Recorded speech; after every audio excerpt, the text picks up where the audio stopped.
자, 8회 모의고사 보도록 하겠습니다. 자, 위시와 보기의 공통점은 정서를 찾으라 되어 있고요. 나타에서 음성상징어를 찾으라 되어 있습니다. 음성상징어는 우리가 크게 두 개, 의성어와 의태어를 이야기할 수 있죠. 의성어는 뭐야? 소리를 흉내낸 말. 그쵸? 의태어는 모습을 흉내낸 말. 둘 다를 묶어서 우리 음성상징어를 이야기합니다. 자, 먼저 패초레이라는 작품을 보시게 되면 내용 쭉 보시면 떨어져 나간 대문자 앞마당에 복사꽃이 빨갛다. 가마솥에 그냥 걸려있다. 벌겋게 녹이 슬었다.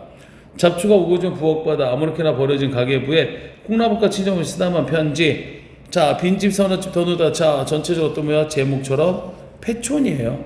다 사라진 닫혀버린 마을의 모습 이야기할 수 있고요. 더듬다가 폐강 올라가는 길에서 한 늙은이 만나 돈 묻은 소식 물으니 서울에 사는 데서 멀지 않은 산동네 이름 도곳을 댄다. 역시 소외된 사는 계층이 사는 곳을 이야기할 수 있어야 됩니다. 자, 그럼 여기 한번 볼까요? 흙이 풀린 내음새 강바람은 산지도 우는 소리를 질러 다 눕지 않은 얼음자 울멍울멍 떠내려간다. 의태어겠지요. 진종을 나룻가에 서성거리다 행인의 손을 쥐며 따뜻하리라. 고향 가까운 주막에 들러 누구와 함께 지난날의 꿈을 이야기하랴. 양귀비 끓여다 놓고 주인집 영감은 공연히 눈물 지운다. 간간히 잠나비 문에 삼기 쓰기엔 아직도 무덤 속에 조상이 잠자고 설레는 바람이 가라앉히며 입술어 간다. 예제로 떠도는 장꾼들이여 상고해하여 오가는 길에 혹여나 보셨나이까. 전나무 우거진 마을 집집마다 누두룩을 디디는 소리 청각이고요. 누리내오는 냄새 후각입니다. 자, 센스 있는 친구 바로 찾아야죠. 음성선에서 하나밖에 없지 않습니까? 뭐예요? 울멍울멍이에요. 그러니 울멍울멍 되는 거고, 그럼 공통의 정서는 뭐가 되겠어? 여기랑 여기 둘 다 이거 고향상실 이야기할 수 있어야죠. 고향상실의 슬픔을 울멍울멍을 통해 이야기한다라고 봐주시면 되겠습니다. 자, 그 다음에 두 번째 비문학 지문입니다. 쭉 또 문제를 먼저 볼게요. 약속한산보다 문제부터 추론 방식을 도식했답니다. 윗글 읽고 기억력을 찾았으래요. 자, 내용 보시면 이제 연역은 규칙 다음에 사례가 나오고 사례되면 결과 나옵니다. 자, 요즘은 잘 보세요. 가축법 이유가 올해 수능 특강에 제시가 되어 있지요. 수능 완성의 연역과 귀납, 베이컨의 그리고 스피노자의 내용 기억하셔야 됩니다. 귀납은 사례 다음에 결과 나오고 규칙이 나오는데요. 그럼 가축법이 무엇이 나오는 기억력 찾으러 나와 있는데 이거 진짜 어렵게 생각하지 마시고요. 어디? 여기에 있잖아요. 가축법에 대한 내용, 결론, 규칙, 사례로 나와 있지 않습니까? 이거 그대로 적어주면 되는 거잖아요. 어떻게? 가축법은 결과를 보고 규칙을 통해 사례를 확인한다 라고 봐주시면 되는 겁니다. 어려운 문제가 아니었어요. 자, 그러면 여기 3번을 봅니다. 기억과 니을에 들어갈 추론 방식이에요. 봤더니 새로운 지식이 형성되지 않고 결과 오류 발생이 있다. 이것만 봐도 바로 나와야죠. 새로운 건 나와서 누가 연역, 그쵸? 그 다음에 오류가 있다가 귀납입니다. 자, 정리할게요.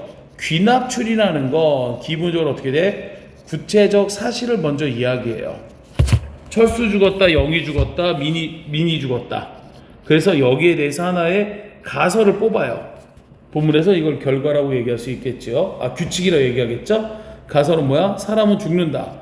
그럼 이것에 따른 결과를 예상합니다. 그러므로 사람이 누구도 죽겠군이라고 얘기한 게 귀납이에요. 사실이 먼저입니다. 하지만 문제는 여기서 오류가 생길 수 있다는 얘기죠. 어느 부분이 생길 수 있냐? 자, 보세요. 초등학교 때 다녔던 국어원 서서 이뻤다. 중학교 때 다녔던 국어 서서 이뻤다. 가설, 국어원 서서 이쁘다. 결과, 그러므로 오무하는 이쁘다. 말이 안 되잖아요. 그죠? 이런 경우가 우리 귀납이 되는 거고. 자, 반면에 연역은 싹 지우고. 자, 연역은 봅니다. 연역은 반대로 뭐부터? 가설이 먼저 나와요. 가설. 사람은 죽네. 그리고 이것에 대한 사례. 누구누구 죽었네. 그리고 이것에 대한 결과. 그러므로 누군 죽겠구나 이야기합니다. 자, 결과적으로 이건 어떻게 되는 거야? 결과가 나오는데 중요한 경우는 새로운 사실을 밝힐 수가 없죠. 자, 이 지문이 이번 수능 완성에 나옵니다. 수능에서 2회를 보시게 되면 이 연역을 뭐라 부르느냐? 검이라 그러고요. 귀납을 개미라 그래요. 정보만 모은다. 여기는 한 줄에 거미줄도 뽑는다 얘기하는 거 있었습니다. 그래서 비교하는 역할과 함께 문제 체크해 주셔야겠지요. 자, 그 다음에 여기 또 4번과 5번을 보겠습니다. 내용이 조금 어려워 보이긴 하지요. 그쵸? 참고로 4번부터는 우리가 가천대 기출이라 보셔야 되거든요. 가천대 기출 역시 척도 수준 가운데 쭉 제시되어 있는데, 자, 이거 역시 어디에 나와 있었냐? 본문에 있는 거 찾아주면 돼요. 봤더니 척도 수준에 무엇이 대상의 구문을 나타내기 때문에 응답자의 응답값이 산술적 가치를 갖지 않는 반면, 무엇 수준은 응답값으로 사칭연산 좀 곱셈과 나누셈이 가능하다 이야기합니다. 한편 리커드 척도는 연구자 가설의 점수값에 부여하고 무슨 수준의 데이터를 수집할 때야. 이 문구에 대한 내용을 찾아줄 수 있어야겠지요. 내용을 한번 보겠습니다. 쭉 내용 읽어보시게 되면 척도 수준에는 몇 가지 유형이 있다. 먼저 척도 수준을 찾아야겠지. 첫 번째 명목 수준이에요. 대상들을 구분하는 곳에 어떤 의미를 갖지 않는 것으로 가장 낮은 위계래. 그쵸? 그 다음에 두 번째 물리학이었으니 여기는 상호 메타성과 포함이 되는 완전 포괄성을 가지고 있어야 되는 것이 명목 수준입니다. 그 다음에 나온 게 서열 수준이에요. 다시 명목이 있고요. 여기 쓰면 안 되겠다. 여기다 쓰지 말고 조금 넓게 써줄게요. 자, 먼저 명목이 있고요. 아무것도 없어요. 이 위에 뭐가 있다고? 서열이 있다고 이야기해 줍니다. 오케이. 자, 서열 수준이 있다고 얘기해 줍니다. 쭉 서열 수준을 보시면 명목 수준보다 상위 2개다. 대상의 순서를 측정한 수준을 말하는데 각 선택지에 대한 선택자가 부여한 서열은 산수적 가치를 갖고 있는 것이지만 각 선택지에 대한 점수를 의미하는 것은 아니기 때문에 사칭하는 것은 불가능하다 이야기해 줍니다. 자, 그 다음에 또 나오는 게 뭐냐? 서열 수준보다 상위에 있는 척도 수준은 등간 수열이다. 등간 수준. 서열 수준 위에 등간 이야기할 수 있어야겠습니다. 등간. 선택지에 제시된 값을 이야기해 주고요. 덧셈과 뺄셈만 하는 것이 가능하다고 얘기하죠. 굿셈과 나서 여전히 안 된다고 얘기합니다. 자, 근데 항목에서 더 큰 값은 뭘 이야기했으냐? 가장 높은 것을 비율 수준이다 나와 있죠. 비율. 어렵지 않잖아. 여기는 사칭연산, 여기는 덧셈. 아무것도 없는 거. 이거 얘기할 수 있어야겠지요. 자, 그럼 요걸 베이스로 찾아보시면 돼요. 그럼 4번에 아까 뭐였었습니까? 대상의 구분만 나타내는 게 뭐라고요? 명목이죠. 사체도 곱셈과 나눗셈이 가능한 거 뭐였습니까? 비율이에요. 점수가 부여하고 무슨 수준의 데이터를 수집할 때 서열 이야기할 수 있어야죠. 리커더 척도. 자, 리커더 척도는 어디 나옵니까? 여기 나옵니다. 자, 리커더 척도를 보시게 되면 리커더 척도다. 개발자가 동의한다. 동의 쭉 이야기합니다. 별하고 부여하는 측정계를 도출한다. 5점 7점으로 줄을 쓰이는 선택지 간의 간격이 동일하진 않다라고 이야기해 줍니다. 그래서 이 내용 보시면 우리가 뭐 서열 이야기할 수 있어야겠지. 그럼 5번도 한번 잠깐 볼게. 자, 5번을 보시게 되면 양적 연구를 위한 문학의 예래요. 1에서 3에 들어가는 거. 남자, 여자, 둘로 쪼개잖아. 이건 뭐야? 명목이죠. 자, 2번. 5시 워시 또 수감만 얘기하는 거죠. 분류, 산출이 없습니다. 명목입니다. 그 다음에 음식이 선호한지를 체크해달래요. 그럼 이건 어느 구간? 등간 이야기할 수 있어야죠. 아까 등간이 뭐였습니까? 여기 한번 기억해 볼게요. 자, 등간은 각 선택에 제시된 값은 이런 식으로 값이 동일하고요. 척도준의 왕목의 응답값은 산수적 가치를 갖고 있다 보셔야 되는 거죠. 여기서 덧셈, 뺄셈까지 가는 것이 등간. 이렇게 사칙이 다 되는 건 비율. 이것에 대한 질문이라 봐주시면 되겠습니다. 자, 그 다음에 이제 6번 문제를 좀 여러분이 힘들어 하셨을 거예요. 왜? 엄매를 안 한 친구들 입장에서는 당혹스럽겠죠. 이게 어떻게 알아요? 얘기하는데 일단 문제를 보자. 제시의 기억에서 미음만 봐요. 기억에서 미음 중이라고 얘기했잖아. A라는 단어를 2개 찾아 쓰고 이를 올바르게 고치랍니다. A는 한글 맞춤법에 잘못된 거. 물필요, 중복도 필요 없고요. 연결의 어석도 아니고요. 호응 관계도 필요 없고요. 맞춤법만 보래. 그럼 맞춤법은 뭐야? 단어에 대한 내용이잖아요. 그렇죠? 자, 그럼 A부터 봅시다. A부터, 기억부터. 우리 학교의 각 교실 뒤편에는 사물함이 설치되어 있습니다. 자, 니은. 현재 학생 수에 맞게 사물함 개수를 줄이고 활용도가 떨어지는 게시판을 치운다면, 자, 여기 볼까요? 개수가 맞는 표현이니까, 자, 개수는 개 플러스 수겠죠. 근데 문제는 얘도 한자고요. 얘도 한자입니다.